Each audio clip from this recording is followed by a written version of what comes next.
Okay, I want to try a little experiment to start things off today. I want you to close your eyes. Seriously, just for a second. Now picture the apocalypse.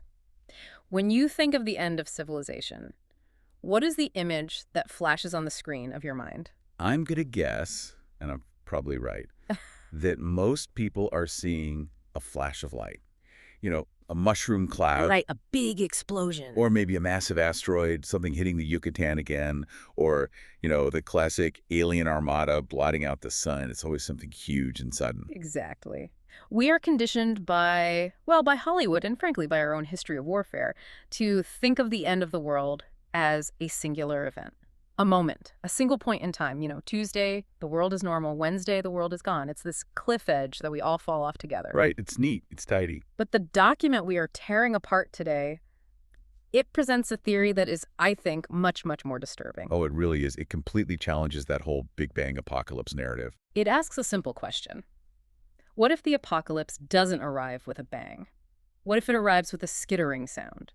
What if the end of human dominance isn't an event at all, but a process? A slow, biological grinding of gears that we didn't even hear until the machine had already, crushed us. And that is the absolute central thesis of the document we're deep diving into today.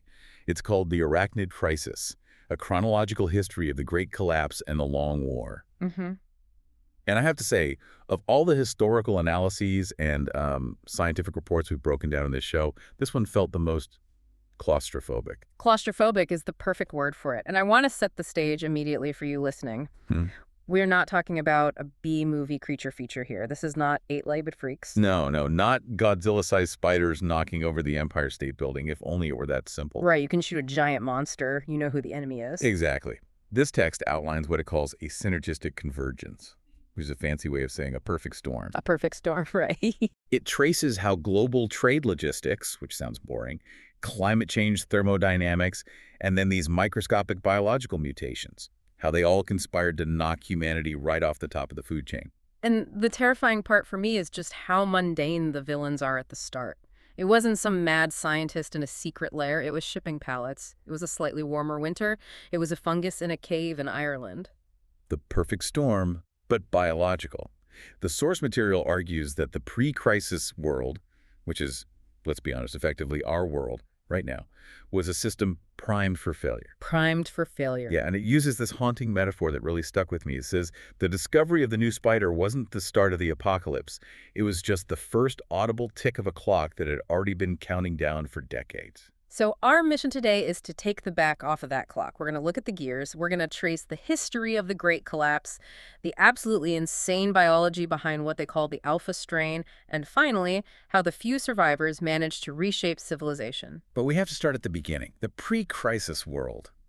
The source calls this era the three pillars of collapse. Right, because to understand how the house fell down, you have to look at the foundation. And the first pillar is something we usually celebrate as a triumph of the modern world: global interconnectivity. The source calls it simply the vector. The vector. It sounds so ominous. It really does. But we're just talking about global trade, right? Yeah. I mean, next day Amazon delivery, getting avocados in January, the stuff we all love. We are. But the source asks us to look at the scale of it, specifically around the year 2025. It describes the global trade network as the most complex and efficient engine in human history. But it points out a critical flaw. Efficiency is the enemy of security. Okay, I want to push back on that a little bit, though. I mean, we've had global trade since the East India Company. We've had shipping containers since the 1950s. Why does the source flag 2025 as the breaking point? What really changed in the logistics themselves? It's a great question. It wasn't just the volume, though that was a factor. It was the speed combined with the material.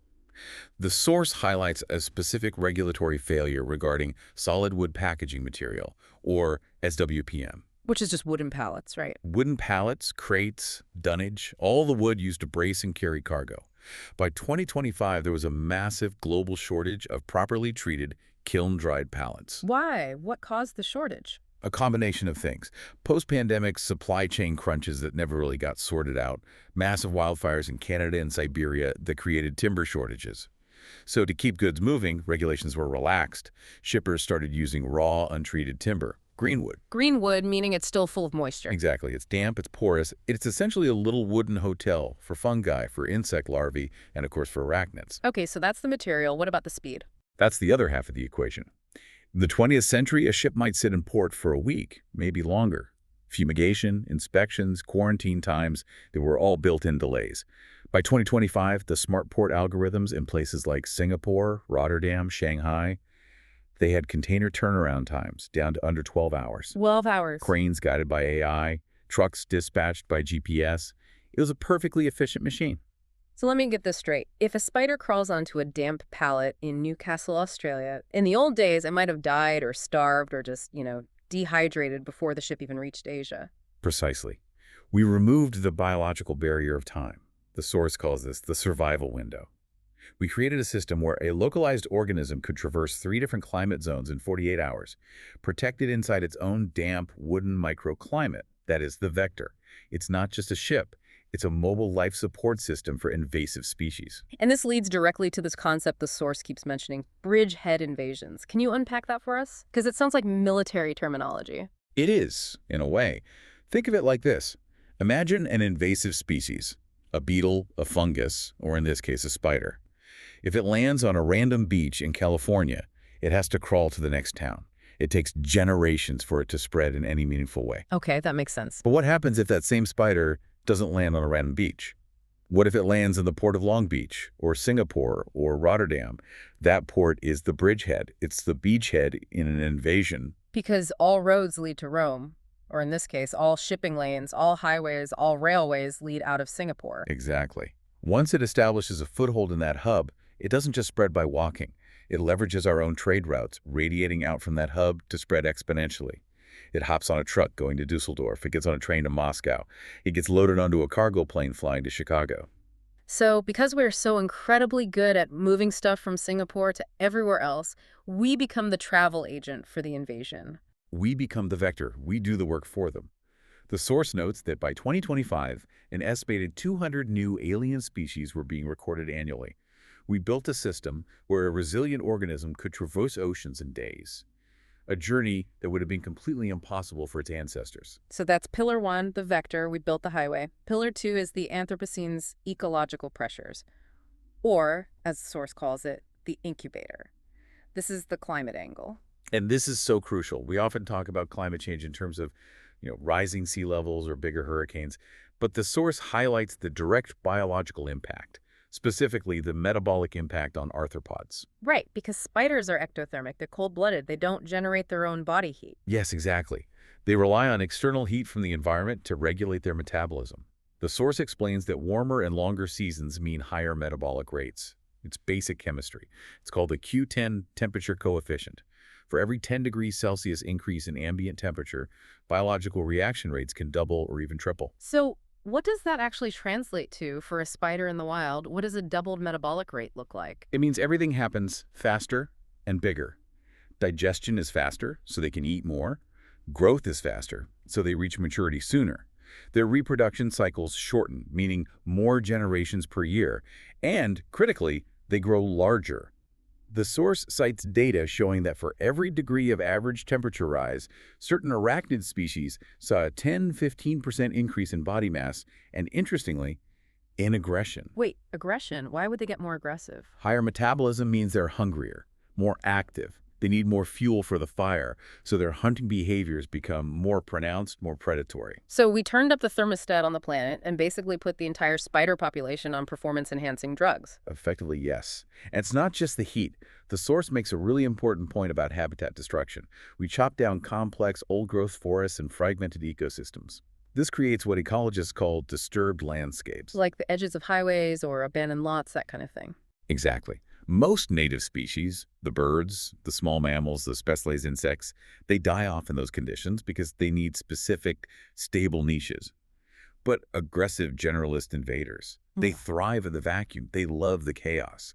We created the perfect environment for a new predator to take over. And the kicker is we didn't see it coming because we like spiders. Well, like is maybe a strong word for some people, but we see them as the good guys that eat the pests. That was the institutional blind spot. Spiders consume an estimated 400 to 800 million tons of insects annually. They protect global agriculture. So nobody in government or academia was funding research into spiders as a potential biosecurity threat. All the money was going into studying them as a benefit. We were actively looking the other way. Okay, so we have the vector, which is trade. We have the incubator, which is climate. Now we get to pillar 3, which is where things get, well, they get straight up sci-fi horror. Latent biological threats or the weapon. This is where things get really small and really, really scary. This is the micro-level revolution. This is the stuff happening that you can't see. The source points to a specific discovery at Vanderbilt University way back in 2016. It was regarding something called the bacteriophage. Okay, I need you to explain this clearly because my brain starts to melt when we get into viruses that infect bacteria. What is a bacteriophage and why does it matter here? Okay, think of a bacteriophage as a virus that specializes in hunting bacteria. It's a virus for germs. It's incredibly small. This specific virus, the W-phage, infects a type of bacteria called Wolbachia. Now, Wolbachia is incredibly common. It lives inside the cells of about half of all insect and spider species on Earth. So let me get the chain right. Spider has bacteria inside its cells, and that bacteria has a virus inside of it. It's like a Russian nesting doll of biology. That's a perfect analogy, exactly. But here's the unbelievable twist the Vanderbilt team found. Usually viruses just swap genetic code with other viruses. But the W-phage is a thief. It steals genetic code from the animal host that the bacteria is living inside of. In 2016, researchers found this phage carrying animal DNA. Specifically, it was carrying the gene that codes for the production of latrotoxin. Latrotoxin. Oh. That's the active ingredient in Black widow spider venom. Wait, hold on. So a virus inside a bacteria, inside some random bug, was carrying the genetic blueprints for black widow venom. Exactly. It was a bombshell in the scientific community. It proved that horizontal gene transfer, the movement of genetic material between totally different species, was possible for complex animal toxins. The source calls this phage a biological microsyringe. It could theoretically cut a gene from one species and paste it into another. That is deeply unsettling. And that's not even the only microscopic weapon in the arsenal. This source talks about zombie fungi, Jablu Attenborough. Right. Discovered in Irish caves in 2025. Now, this isn't exactly like the cordyceps from The Last of Us that infects ants, but it's in the same ballpark. This one specifically targets spiders, but it does something very strange. It doesn't just kill the spider in its web. It manipulates the spider's behavior, forcing it to abandon its web, climb to an exposed, elevated spot, and die there. Why? To what end? So the fungus can burst from the spider's corpse and spread its spores over the widest possible area. It's puppeteering, mind control. So let's just recap the pre-crisis world, the stage that was set. We have a climate that's actively making spiders bigger, faster, and hungrier. We have a global trade network that can ship them anywhere in the world in under 48 hours inside a cozy little wooden box. And hidden in the microscopic world, we have viruses that can copy and paste venom genes and fungi that can mind control them. That is the synthesis. The world was balancing on a nice edge. The incubator, the vector, and the weapon. All it needed was a spark. And that spark came in 2025. This brings us to part 2, the emergence of the threat. It all starts with what the source calls the Sentinel event. And it happens, of course, in Australia. It had to be Australia, didn't it? In January 2025, a team of arachnologists was doing a routine reclassification of the Sydney funnel web spider, Atrax robustus. And they found a new, distinct species in a small pocket of bushland near Newcastle, just north of Sydney. They named it Atrax christenseni. Named after Kane Christensen, the lead researcher. And the source calls this thing the big boy. Give us the visual here. What are we looking at? The nickname was disturbingly apt. This spider had a 9-centimeter leg span. 9 centimeters, that's what, nearly 4 inches? For context, that is double the size of its infamous cousin, the standard Sydney funnel web. It had massive, disproportionately large venom glands. You could see them bulging through the carapace. And fangs strong enough to pierce a human fingernail. I am physically recoiling just thinking about that. But here's the thing that drove me crazy reading this part of the report. We found it. We knew it existed. Why didn't we panic then? Why wasn't this front page news across the globe? Because of what the report calls the fatal mistake. When they found this terrifying new spider, the first thing they did, naturally, was test the existing antivenom against it. The funnel web antivenom, developed in 1981, is a genuine miracle drug. It saved hundreds of lives. They applied it to the christenseni venom in the lab, and it worked. It neutralized the toxin completely. So everyone just breathed a huge sigh of relief and said, okay, we're good. Problem solved before it's even a problem. It created this profound false sense of security. The medical community thought, we have this managed. The ecological community treated it as a scientific curiosity, a new entry in the textbooks. But they completely failed to account for how dynamic the environment the incubator was about to become. Right. Enter the Great Warming of 2026 and 2027. A series of unprecedented heat waves in the southern hemisphere acted as a massive accelerant. The source has this chilling line. It says this wasn't slow Darwinian evolution. It was a climate-driven unlocking of latent potential. That small, isolated pocket of giant spiders near Newcastle. It exploded. The population boomed and expanded its range. Suddenly, you don't have a few hundred of these things. You have a vast reservoir of these big boys. And while the spiders are getting bigger and more numerous in Australia, that zombie fungus is on the move over in Europe. February 2028. Gibellula mutatio appears in Northern Ireland. And this isn't the same old cave fungus. This one is different. It had evolved two terrifying new traits. First, it was a generalist. Most of these parasitic fungi are highly specialized. They only kill one specific type of bug. This new strain could infect many different spider families. It could jump hosts. And the second trait. Second trait is the critical one. It didn't just kill the host and make it climb to a high place. It hijacked their neurochemistry to induce swarming and aggression. It turns solitary predators into a mob. Into a pack. It fundamentally altered their behavior, making them more territorial, more aggressive, and crucially tolerant of each other's presence. It turned them into a weaponized entity. And then the threads connect. June 2028. The source calls it the Newcastle symbiote event. This is the moment where I felt like the source material turned from a scientific history into a full-blown horror movie script. It's the convergence. The moment the three pillars we talked about, the vector, the incubator, the weapon, all slam into each other in one place. You have the giant spider, Atrax christenseni, thriving in the heat.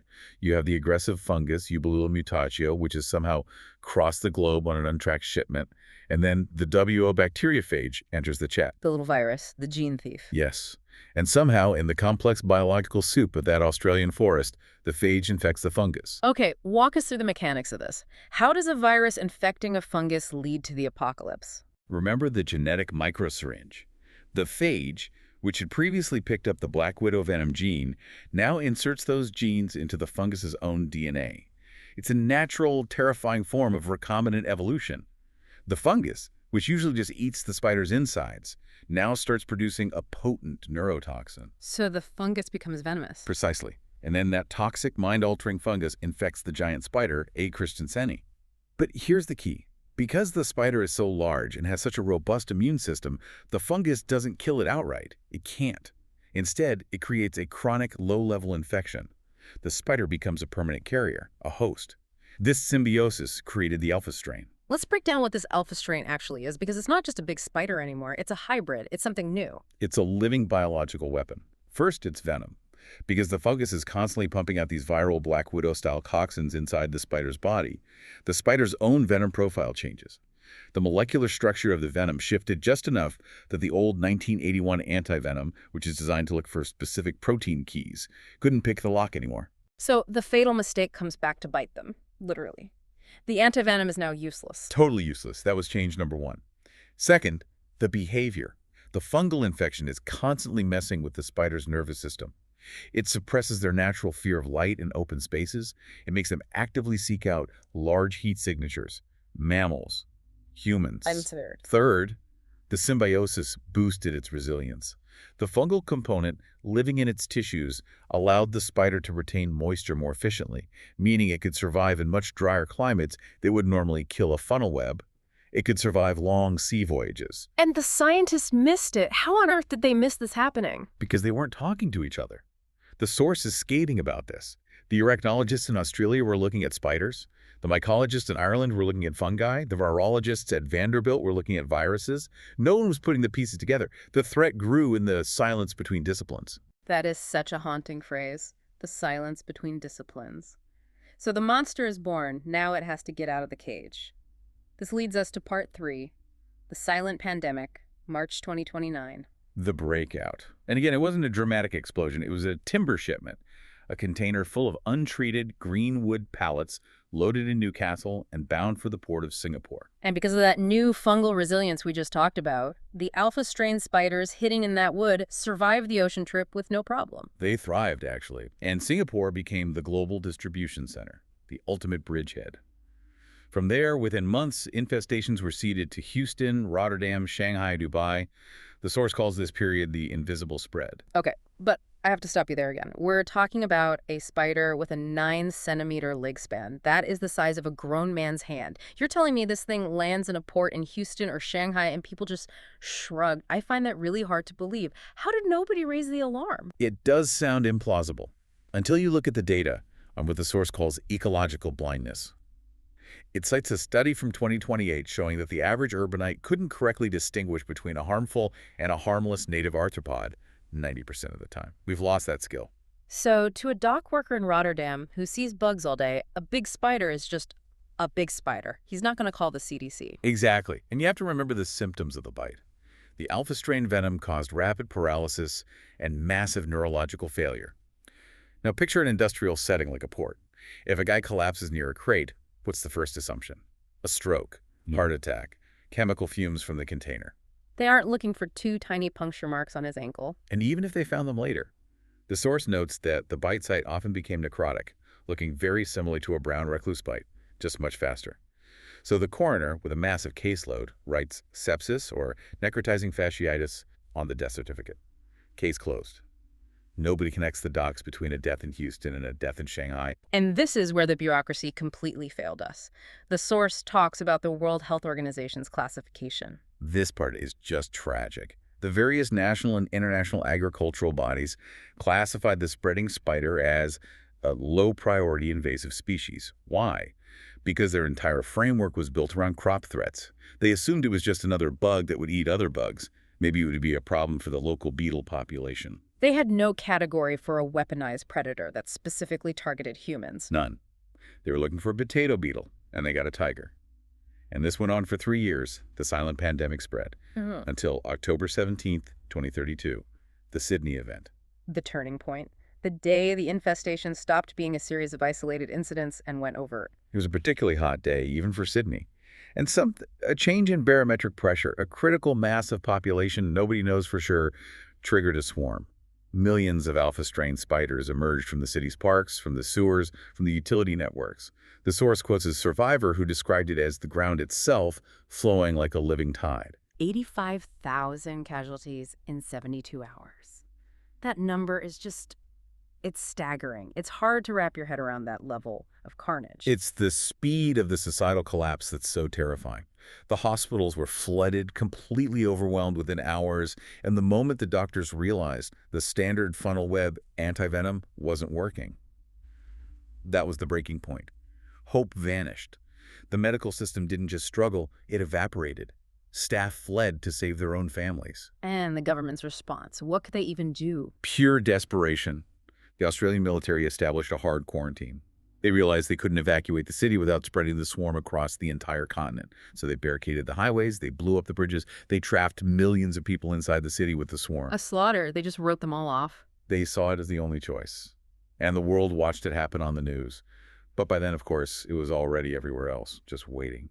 And that's the tragedy of the failed global response in 2033. The world finally woke up, but it was too late. Way too late. Nations reacted with knee-jerk isolationism. They slammed their borders shut. But the spiders were already inside. The supply chains, the vector, finally broke, causing a complete global economic crash. And instead of working together, nations started pointing fingers, accusing each other of engineering a biological weapon. The UN was paralyzed by the blame game. And the people on the ground, the source mentions the migration error. This feels like the final nail in the coffin. It was. People did what humans always do in plagues. They fled the cities. Just like during the Black Death or, more recent pandemics. But by fleeing, they carried the spiders with them. In their cars, in their luggage, in the wheel wells of their trucks. They moved from the coastal ports and cities and went inland. They turned a coastal infestation problem into a continental one. They were the final vector. Which leads us into the darkest chapter of the entire chronicle, Part 4, The Great Collapse, from 2034 to 2039. This is when the lights literally go out. It started with the breakdown of basic infrastructure. The spiders, remember, loved dark, complex, sheltered structures. Ports and warehouses became no-go zones first. Then pilots and truckers refused to work. And can you blame them? The risk of an infestation on a plane or in your truck cab was too high. The just-in-time delivery system that our entire civilization relied on stopped. And I think we take that for granted. We assume there will always be food at the grocery store. Within weeks, there wasn't. Bare shelves led to food riots. Society devolved into warring camps over the last remaining resources. But then came 2037, which the source calls the Year of Silence. I want to focus on this for a minute, the power grid failure. Now, my first assumption reading this was that people just stopped showing up for work at the power plants, but the source says it was more mechanical than that. It was. It came down to the electrical substations, those anonymous humming boxes you see on the side of the road. They produced two things spiders love: ambient heat from the transformers and a constant low-frequency electromagnetic hum. And to the alpha spiders, that vibration mimicked what? Prey. Prey, or maybe it just felt like a safe, active place. They swarmed them.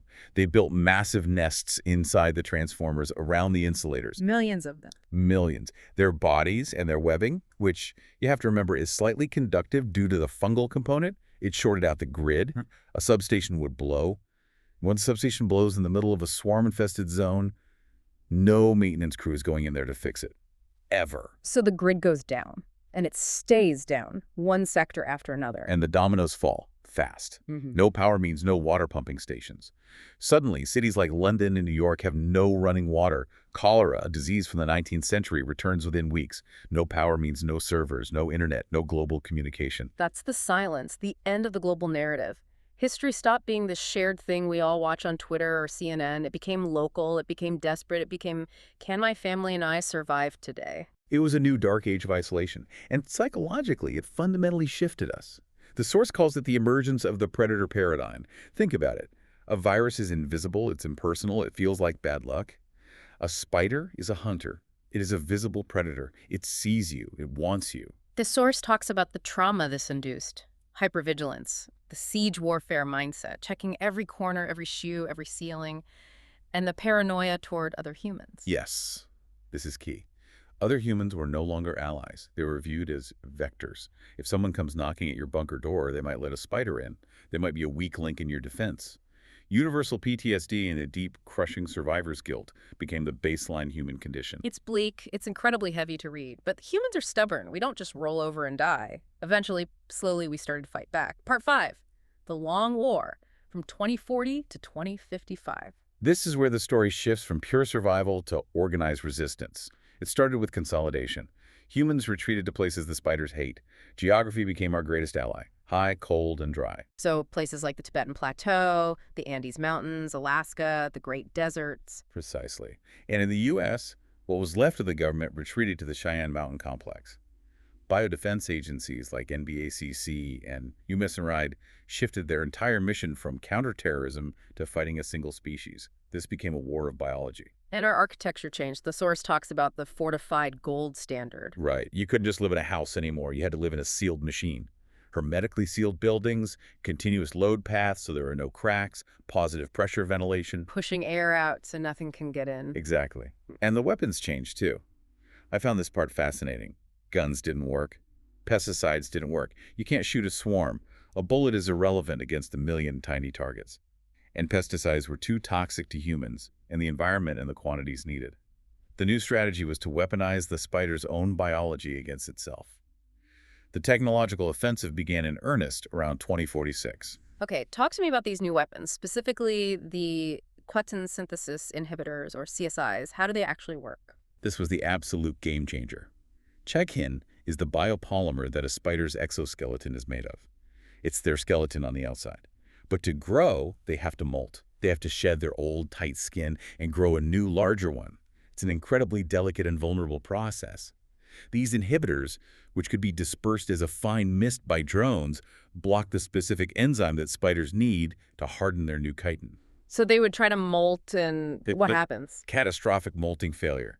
They would get trapped inside their own old skin, unable to break free, or the new skin would form but remain soft and jelly-like, and they would just dry out and die within hours. It was a cruel, horrible way to die. millions of them trapped in their own bodies, but it was brutally effective. And crucially, it was harmless to vertebrates like us. And they use drones for the delivery system. AI-guided drone swarms, yes. They use them for mapping infestation densities, but also to deliver not just the CSIs, but also pheromones. They developed what they called lure and kill tactics. This is using their own communication against them. It is. They learned to synthesize the spider's aggregation pheromone, the specific chemical signal that says, "Come here, everyone, let's swarm together." They'd spray it in a designated kill zone, an open field or a valley, wait for millions of spiders to gather in one place, and then hit the entire area with CSIs or, in some cases, fuel-air explosives. It's incredible. We had to become absolute masters of their biology to have any chance of beating them. And that allowed for reclamation from 2051 to 2055. But notice, the source is very clear about what they reclaimed. They didn't go back for the cities. The ruins of New York or London or Tokyo were too structurally complex, too dangerous. They reclaimed agricultural land, the American Midwest, the Pampas in Argentina, the plains of Ukraine. We needed food more than we needed skyscrapers. And it was a constant arms race, right? The spiders started to adapt. They did. The source mentions they developed behavioral resistance. They learned that the sound of drone rotors meant death, so they would hide. It forced constant innovation in delivery systems, silent gliders, high-altitude dispersal. The war never really stopped. But eventually we reached the point where the source material is set, the present day, part 6. A new equilibrium. This is the world of 2056 and onward. Humanity survived, but we are smaller. Much smaller. 950 million survivors. That's roughly 1/8 of the pre-crisis peak population. We live in fortified green zones. Fortress humanity. And the culture described is totally different. Children are taught spider safety drills in school the way we were taught fire drills. Agoraphobia, the fear of open spaces, is a cultural norm. Freedom of movement is a forgotten luxury. Security is everything. But the state of the earth itself, that is the most profound and, I think, saddest change. The gray zones. These are the vast areas of the planet we abandoned to the spiders. And this source talks about trophic cascades. This is the ecology part that really depressed me. It's simple ecology, but on a devastating planetary scale. In the gray zones, the alpha spiders ate the insects, all of them, or at least the vast majority. That led to a mass extinction of insects in those zones. And no insects means no insect-eating birds, no bats, no small reptiles. The source calls it the silent world. Can you imagine walking through a forest, a huge ancient forest, and hearing nothing? No bird song, no buzz of bees, just the wind and maybe, if you're too close, the rustle of a web. And no pollination. That's a terrible burden we carry now in this new world. Humans have to use swarms of micro-drones to pollinate crops. We have to spray chemical compounds to help leaves decompose because the beetles and worms aren't there to do it. We broke the planet's natural machinery, and now we have to run it manually forever. That is a heavy image. A silent world run by our own drones just to keep things from collapsing further. And it brings us to the outro. The source offers a post-mortem analysis, what it calls the 4 lessons. Let's run through them quickly. Lesson 1, the systemic risk of hyperconnectivity. Efficiency created vulnerability. We connected the entire world, but didn't secure the connections. We built a highway and handed the keys to our enemies. Lesson 2, climate as a threat multiplier. It wasn't just weather. It was an incubator for biology. We didn't just warm the planet, we unlocked the monster that was already sleeping inside the ecosystem. Lesson 3, interdisciplinary failure. And this is the one that sticks with me the most. We need what the source calls threat synthesis intelligence. We need people whose entire job is to connect the dots between a fungus in Ireland, a virus in a lab, and a spider in Australia. We can't afford to stay in our scientific silos. And finally, lesson 4, adaptation over restoration. We can't go back. We survive not by trying to rebuild the old world, but by adapting to a new hostile reality. The world of 2024 is gone. It's ancient history. The source ends with a really provocative thought, a question for the new humanity. It mentions that there are a few heritage zones on remote islands where they protect the last remnants of old world biodiversity. But it asks, in this new world, are we the masters of the planet? Or are we just another endangered species, hiding in our own fortified zoos, waiting for the apex predator to evolve again? It's a humbling question. We tend to think of ourselves as the protagonists of Earth's story. This history suggests we might just be a chapter. And unless we start respecting the immense, complex biological reality around us, it could be a very short chapter. On that cheery note. But seriously, This deep dive really makes you look at the small things a little differently. The spider in the corner of your room, the untreated wooden pallet behind the grocery store, the number on your thermostat. It's all connected, Yeah. and it's all ticking. Thanks for listening to the deep dive. Keep your eyes open and maybe check your shoes before you put them on. We'll see you next time. Stay safe.